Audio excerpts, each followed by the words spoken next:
सरकार 5 साल के लिए रह रही है लेकिन युवा 4 साल के लिए रहेगा, ये तो गलत बात है। ये बताया जा रहा है कि हमारे पास पावर है, अगर हम चाहेंगे तो आपको जेल के पीछे डाल सकते हैं। वो बच्चे जो पिछले 3 साल 4 साल से रेगुलर दौड़ रहे हैं, प्रैक्टिस में है, ट्रेनिंग खुद ले रहे हैं, ये लोग जो अपना पसीना बहा रहे हैं, कभी इन्होंने सरकार से एक पैसे की मदद नहीं मांगी। आप उन बच्चों को आज गुमराह करने का काम। इस वक्त हम अशोक राजपथ पर मौजूद हैं और जैसा कि आपने अभी वीडियो में देखा कि जो छात्र हैं, आर्मी के जो छात्र हैं, वो अग्निपथ स्कीम से बहुत ज़्यादा खफा हैं। ऐसे में ही एक छात्र हमारे साथ मौजूद हैं, बस इनसे जानते हैं क्या कुछ हुआ इनके साथ। सबसे पहले बहुत बहुत धन्यवाद आपको कि आपने एक छात्र की बात को अपने न्यूज़ चैनल पे लाने का काम किया। और अगर ऐसे ही अगर सारे मीडिया कर्मी अगर अपने अपने काम और कर्तव्य को अगर निभाते रहें तो शायद आज देश की ये हालत ना होती। जो लोग आज सड़कों पे हैं शायद वो आज सड़कों पर ना होते, और जो लोग बेरोजगार आज पड़े हुए वो आज बेरोजगार नहीं होते। सबसे पहली बात तो सबसे बड़ी बात कि मीडिया कर्मियों को भी अपना काम करना चाहिए, और दूसरी बात कि जो सत्ता के लोग जो आज सत्ता में बैठे हैं उन्हें अपनी काम ईमानदारी पूर्वक करनी चाहिए, ना कि न्यूज़ चैनलों पे बैठकर झूठी एक जो है राष्ट्रवादी सर्टिफिकेट उन्हें प्रदान करनी चाहिए और एक धर्म के खिलाफ और धर्म के बारे में जो वहाँ पे बातें करनी चाहिए।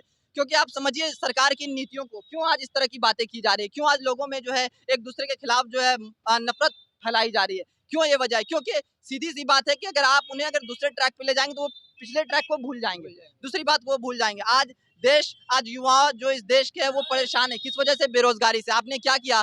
2 करोड़ योजना लाए थे जब आप सरकार में जब आने से पहले आपने क्या कहा था? हाँ, 2 करोड़ नौकरी हम हर साल देंगे, हर साल प्रदान करेंगे। लेकिन क्या हुआ? आप फेल हुए। आप अपनी सारी योजनाओं पे पूरे तरीके से आप फेल हो गए, और लास्ट में आपने लाया है 18 लाख का कि हम हर साल 18 लाख देंगे। क्यों? ऐसा क्यों हुआ? अगर आप कुछ काम कर रहे हैं, अगर आपने उसका 100% का, अगर आप 100 नहीं करते 50% तो करेंगे, लेकिन आप बिल्कुल 18 लाख पे कैसे आके अटक गए? मैं पूछना चाहता हूं कि ये वो बच्चे जो पिछले 3 साल 4 साल से रेगुलर दौड़ रहे हैं, प्रैक्टिस में है, ट्रेनिंग खुद ले रहे हैं, ये लोग जो अपना पसीना बहा रहे हैं, कभी इन्होंने सरकार से एक पैसे की मदद नहीं मांगी। आप उन बच्चों को आज गुमराह करने का काम कर रहे हैं। ये वो बच्चे हैं जो पिछले कई सालों से रेगुलर मेहनत कर रहे हैं। आपको पता होना चाहिए कोविड-19 को लेकर कोई भर्ती रैली नहीं आई, लेकिन ये बच्चे उस कोविड-19 में भी रेगुलर मेहनत करते रहे, तैयारी करते रहे, और सरकार आफ्टर कोविड जो इनसे एक तरह का मजाक करती है कि आप जब क्वालिफाई कर देंगे। एक तो आर्मी का काफी ज्यादा टाइट रहता है फिजिकल वगैरह, काफी ज्यादा, और ये बच्चे अपने आप को उस काबिल बनाते हैं, और जब ये उसको क्वालिफाई कर जाते हैं तो आप कहते हैं केवल आप 4 साल ही नौकरी कर पाओगे। क्यों भाई? जो राजनेता है आप तो उनको 5 साल दे रहे हैं, और जब वो रिटायर होंगे, उनका जब कार्यकाल खत्म होगा तो फिर आप जो है उनको दे रहे हैं कि आप पेंशन दे रहे हैं। और यहाँ क्या कर रहे हैं आप? जो देश की सेवा कर रहे हैं सच्चे प्रेम से, सच्चे राष्ट्र हित से, जो युवा जो है देश की जो है रक्षा कर रहे हैं, आप उनसे क्या करेंगे? 30% का आप उनके सैलरी से काट ले रहे हैं, और उसके बाद जो उनको सैलरी प्रदान कर रहे हैं, और उस 30% को आप जो है आफ्टर 4 ईयर आप उनको देंगे, किस रूप में? कि उनके जॉब खत्म हो गई। इस वक्त आप यहाँ पर जब आए थे तो हम देख रहे थे कि जो पुलिसकर्मी हैं वो मास्क उतरवा के फोटो खींच रहे थे, वो क्यों? बिल्कुल बहुत ही गलत, एकदम बिल्कुल दुरुपयोग हो रहा है पुलिस प्रशासन का और उनकी ताकतों का, उनकी पावर का। ये लोग बिल्कुल मिसबिहेव कर रहे हैं। ये अंग्रेजों का टाइम लगता है जैसे फिर से शुरू हो गया। मतलब अपने लाठी और डंडों के दम से चाहते हैं कि उठती हुई आवाजों को अब हम दबा दें, लेकिन ऐसा होने वाला नहीं है। ये देश लोकतांत्रिक देश है, और यहाँ पर लोगों को अगर अपनी खून बहानी पड़ेगी तो वो बहाएंगे, कुर्बानी देंगे, लेकिन इस देश को किसी जो है तानाशाह के हाथ में नहीं जाने देंगे। अगर इन्हें लग रहा है कि ये सत्ता और ये सरकार इनकी जिंदगी भर चलेगी, तो यही वो युवा है जो 60% थे पिछले बार और कई सालों से, जो इनको जो सत्ता में लाने का काम किया है। इस बार ये उनको उखाड़ फेंकेंगे, इस बात को याद रखना होगा। अब मैं पूछना चाहता हूँ, तस्वीरें क्यों ली गई थी ये बताइए पहले। किसकी? जो यहाँ पे जो कुछ परिवार वाले आए थे उनकी तस्वीरें क्यों ली जाएगी? परिवार वालों की तस्वीरें इसलिए ली जा रही थी ताकि जो ये बच्चे हैं, जो भी यहाँ के जो नौजवान युवा हैं, उनके मनोबल को तोड़ा जा सके, उनको ये बताया जा सके, उनको ये समझाया जा सके कि आपके पीछे कोई नहीं है। अगर आपके साथ किसी तरह का कुछ हादसा होता है तो आपके फैमिली वाले भी आपके पीछे खड़े नहीं है। तो उनके युवाओं के मनोबल को तोड़ने का ये काम किया जा रहा है, बिल्कुल, और कुछ नहीं है।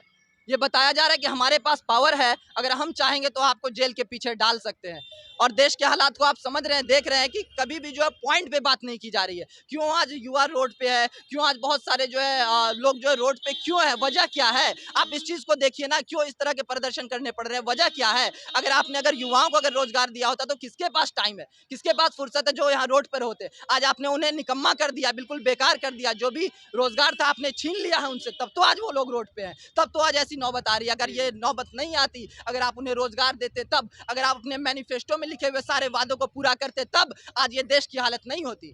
आपने सिर्फ और सिर्फ टीवी पे आके लोगों को बहलाया और फुसलाया और उन्हें ये बताया कि आपका धर्म सर्वोपरि है। अगर आप धर्म की रक्षा करते हैं तो आप सुरक्षित हैं, अगर आपका धर्म सुरक्षित नहीं है तो आप सुरक्षित नहीं है। इसलिए धर्म के लिए लड़ो, खून बहाओ, एक दूसरे से जो धर्म का प्रमाण मांगो, केवल यही काम आपने किया है। आपने सुना क्या कुछ ये कह रहे हैं, यहाँ और लोग मौजूद हैं, इनसे पूछेंगे कि अग्निपथ स्कीम जो है वो कहीं ठीक है या नहीं। अग्निपथ स्कीम के बारे में जान रहे हैं जो सरकार अभी 4 साल के लिए आर्मी वालों को बस 4 साल ये के लिए सरकार निकम्मी सरकार है जी। ये युवा के बारे में नहीं सोचती है, महंगाई के पर बात नहीं करने को तैयार है। ये सिर्फ धर्म में उलझाना चाह रही है, हिंदू मुस्लिम को लड़ाना चाह रही है, जो आपस का जो भाईचारा है इसको खत्म कर रही है। ये 4 साल की जो स्कीम लाई है सरकार की, आर्मी में बस 4 साल की नियुक्ति होगी, उसके बाद हटा दिया जाएगा। पूरा भारत इस पॉइंट पर उग्र होगा, पूरा भारत उग्र पूरा भारत उग्र होगा। इसलिए कि शिक्षा छीन चुकी है ये सरकार, ये शिक्षा पे बात करने के लिए तैयार नहीं है। ये सिर्फ धर्म की बात करती है, या धर्म का माला जपने से भविष्य अंधकार में चला गया है। यहाँ एक युवा भी मौजूद है, जो छात्र है वो भी मौजूद है, इनसे पूछे किस चीज़ की पढ़ाई कर रहे हैं आप?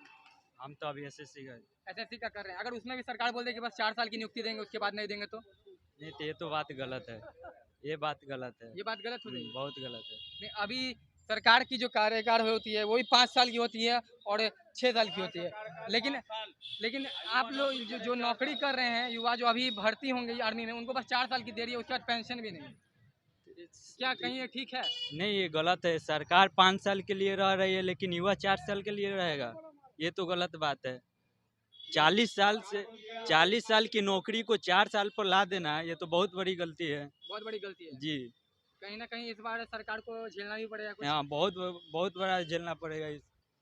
ठीक है, यहाँ जो लोग मौजूद हैं उनसे भी हमने बातचीत की, किस तरीके से जो लोग हैं वो भी उग्र हैं कि सरकार की जो नीति आई है अग्निपथ स्कीम जो है वो कहीं ना कहीं गलत है, और जो छात्र हैं वो भी कह रहे हैं कि नहीं, ये सरकार ने बहुत गलत किया है। खैर, इस रिपोर्ट में इतना ही। मैं पीयूष कुमार आपके साथ, धन्यवाद।